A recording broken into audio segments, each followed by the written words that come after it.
Alexander the great, Napoleon या Julius Caesar को इन सब ने अपनी जिंदगी में कभी न कोई जंग हारी जरूर है, मगर तारीख के पन्नों पर सिर्फ एक ही नाम ऐसा है जिसने अपनी पूरी जिंदगी में एक भी जंग नहीं हारी। वो हैं हजरत खालिद बिन वलीद रजी अल्लाहु अन्हु। जब हजरत अबू बकर सिद्दीक रजी अल्लाहु अन्हु खलीफा थे, उनके हुक्म पर खालिद बिन वलीद रजी अल्लाहु अन्हु ने उस वक्त की ग्रेट पर्शियन एम्पायर की तरफ रुख किया। उनके पास थे सिर्फ 18,000 सिपाही और उनके सामने थी 40,000 की मजबूत पर्शियन फौज। मगर खालिद बिन वलीद रजी अल्लाहु अन्हु की बेहतरीन रणनीति के आगे ये फौज टिक न सकी और बड़ी आसानी से ये जंग जीती गई। इस फतह के बाद मुसलमान अरब की सरहदों से बाहर निकलकर ग्लोबल पावर बनने की तरफ अपना पहला कदम बढ़ा रहे थे, क्योंकि अब पर्शियन एम्पायर का एक अहम इलाका कुवैत मुसलमानों के कब्जे में आ चुका था। ईरान के बादशाह तक जब हार की खबर पहुंची तो उन्होंने फौरन 40,000 की एक नई फौज खालिद बिन वलीद रजी अल्लाहु अन्हु की तरफ भेज दी।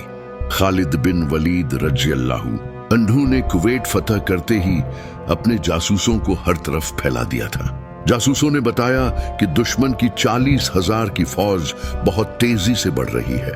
खालिद बिन वलीद रजी अल्लाहु अन्हु ने इंतजार नहीं किया। वो अपनी पूरी फौज लेकर उस पर्शियन फौज की तरफ चल दिए। कुवैत से बाहर उबला, जो आज के इराक में है, कि मैदान में दोनों फौजें आमने सामने खड़ी हो गईं। जंग शुरू हुई और बहुत सख्त थी। मुसलमान कम थे, इसलिए उनके सिपाही शहीद होने लगे। हालात को देखते हुए खालिद बिन वलीद रजी अल्लाहु अन्हु ने मुसलमानों को पीछे हटने का हुक्म दिया। पर्शियन फौज ने समझा कि मुसलमान हार मानकर भाग रहे हैं और जीत की खुशी में वो तेजी से उनका पीछा करने लगे। वो इस तरह पीछे हट रहे थे कि उनका पीछा करते हुए पर्शियन फौज की लाइंस टूट गईं। खालिद बिन वलीद रजी अल्लाहु अन्हु ने घुड़सवारों को इशारा किया। वो इन दो जियाप्स से आगे बढ़े और पर्शियन फौज के सेंटर को घेर लिया और फिर आहिस्ता आहिस्ता दुश्मन को कुचल दिया गया। मुसलमान अब कुवैत के बाद इराक में दाखिल हो चुके थे। इराक से मदीना बहुत दूर था, इसलिए खालिद बिन वलीद रजी अल्लाहु अन्हु ने इसी इलाके को अपना नया हेडक्वार्टर बनाया। वहां की आवाम डर रही थी, क्योंकि उनका ख्याल था कि मुसलमान भी लूटमार करेंगे। मगर खालिद बिन वलीद रजी अल्लाहु अन्हु ने सबको हैरान कर दिया। उन्होंने लोगों की सारी प्रॉपर्टी वापस कर दी। जब बादशाह को फिर से हार की खबर मिली तो उन्होंने अपनी नॉर्थ और ईस्ट से दो बड़ी नई फौजें मुसलमानों को खत्म करने के लिए भेजी। उनका प्लान था कि ये दोनों फौजें एक जगह पर मिलकर हमला करेंगी। खालिद बिन वलीद रजी अल्लाहु अन्हु की इंटेलिजेंस एजेंसी इतनी मजबूत थी कि उन्हें इस प्लान की खबर जल्दी ही मिल गई। वो जानते थे कि अगर ये फौजें एक साथ मिल गईं तो इनको हराना नामुमकिन हो जाएगा।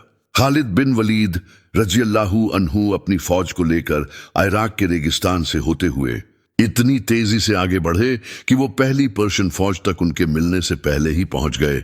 जगह का नाम था अल्लाजा। जंग शुरू होने से पहले पर्शियानों का सबसे बड़ा पहलवान, जिसे 1000 मर्द कहा जाता था, उसको खालिद बिन वलीद रजी अल्लाहु अन्हु ने चंद ही लम्हों में मार दिया। जंग जोरदार थी। खालिद बिन वलीद रजी अल्लाहु अन्हु ने दोबारा अपनी फौज को पीछे हटने का हुक्म दिया, मगर इस बार सिर्फ सेंटर पीछे हटा और लेफ्ट और राइट विंग अपनी जगह पर खड़ी रही। आहिस्ता आहिस्ता मैदान जंग एक गोल दायरे की शक्ल लेने लगा। पर्शियन फौज जीत के जोश में इस दायरे में दाखिल होने लगी। जैसे ही पर्शियन फौज दायरे के अंदर आई, खालिद बिन वलीद रजी अल्लाहु अन्हु ने इशारा किया और अचानक पर्शियन फौज के पीछे से 4,000 घुड़सवारों ने हमला कर दिया। जिन मुसलमानों को जनरल ने कम समझा था, वो दरअसल कम थे ही नहीं। खालिद बिन वलीद रजी अल्लाहु अन्हु ने उन घुड़सवारों को जंग से पहले ही छुपा दिया था।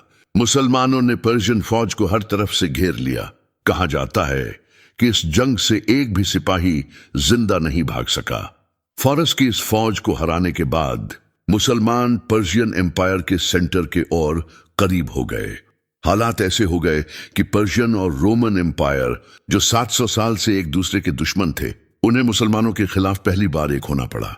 दोनों सुपर पावर्स ने मिलकर मुसलमानों से लड़ने का फैसला किया। लेकिन जब तक खालिद बिन वलीद रजी अल्लाहु अन्हु जैसा सिपाह सालार मैदान ए जंग में हो, फतह मुसलमानों की ही होती रही। उनकी रणनीति और ईमान की कहुवत ने उन्हें दुनिया का सबसे महान जनरल बना दिया।